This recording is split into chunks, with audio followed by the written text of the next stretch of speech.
So, it's me, your little boy, Ike Samson. Listen, secretly they look down on you. And publicly, some of them act like you can never go above them. You can never grow above them. You can never excel above them. You can never be a man for something. But believe me right now, they are shocked. Because where they are seeing you, you are not only growing above them, they can't see you. Even if they take their mirror, even if they take their microscope, even if they take their technology to view where you are, many of them will end up telling others. Many of them will end up realizing that you are already above them. So many people who have already looked down on you, believe me, they are automatically looking up to you.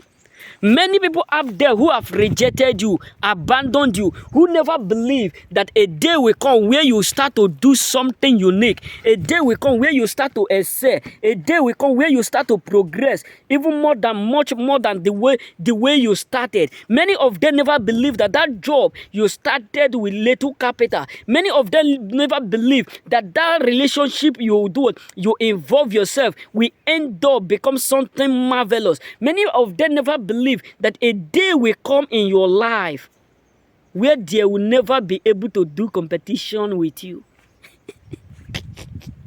Some of them have done a lot of competition and tired. Some of them have made a lot of competition. But what shocked them is that the more they do, the more you do what you lift every day. And the worst part of it is that every day they check on you to see how you are doing. They always have something to talk about.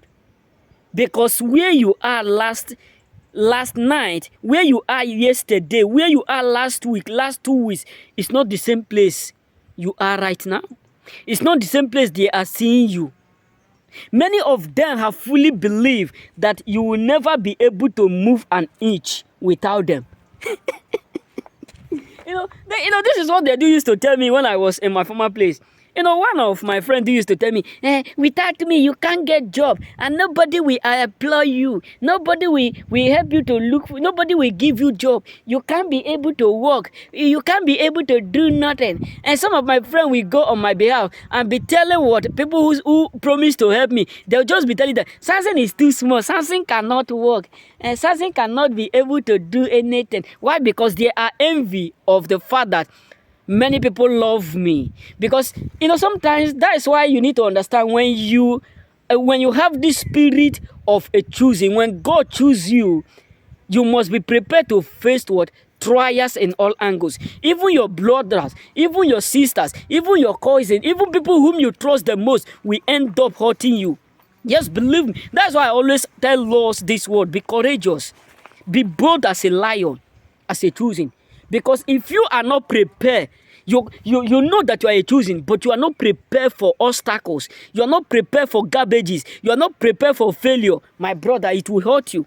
Believe me, because a day will come where people whom you eat with every day, people whom you dance with every day, people whom you chill with every day, people whom you play with every day, the moment they figure out that thing that is hidden in you, the moment they figure out that you are not that type of person that they ought to sit with, and the moment they realize that you are now walking above them, you are progressing more than them, or other people love you more than them, you will see what troubles. That's why I always urge us, do not be afraid. Do not be afraid. This is why I love my dad so much, because I learned a lot from him. My dad used to tell me a word. He said, Samson, don't let the leaf that just falls scared you. Don't be that kind of person that anything that just fall around you, the next thing you will just be panicking. They're about to hurt me. They're about to hurt me. Your hand and your head, everything will be shaking. They're about to hurt me. Don't hurt me. Be bold. Stand up and make something different. The Bible said, I have given you the spirit of boldness, not the spirit of fear. This is why when Christ entered into that church where all the Pharisees is, he threw away everything.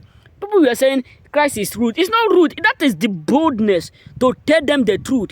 So when people don't love what you are doing, be courageous to do or to prove them wrong and do it. Because a day will come where many of them who were trying, who intended to stop you, will end up realizing that they made the worst mistake. So my brothers, be courageous in all you do. Don't be that person that any small thing you will just be panicking. No. That is not the fruit of the Holy Ghost. That is not the fruit of God. That is not the doing of God. Even when Joseph was in the what as a slave, even when Joseph was in the palace as a slave, he still have that boldness to reject a whole queen. How much more about you? Even when David was with King Saul, he still have that boldness to stand with him, despite of the fact that he have already identified that Saul hate him. He still have that boldness. Even when Esther knew right from the beginning that what Haman hate them so much, he still have that boldness to do or to come near the palace where king make selection. So my brothers, be bold. Because sometimes devil will give us that spirit of fear in order for us not to get to that place where we ought to go. Because no matter whom you are today, the moment you are afraid to confront your fear, you may not be able to get to where you ought to go. So my brothers, just be yourself. Chill up. Because everything will always work for your good. Remain blessed.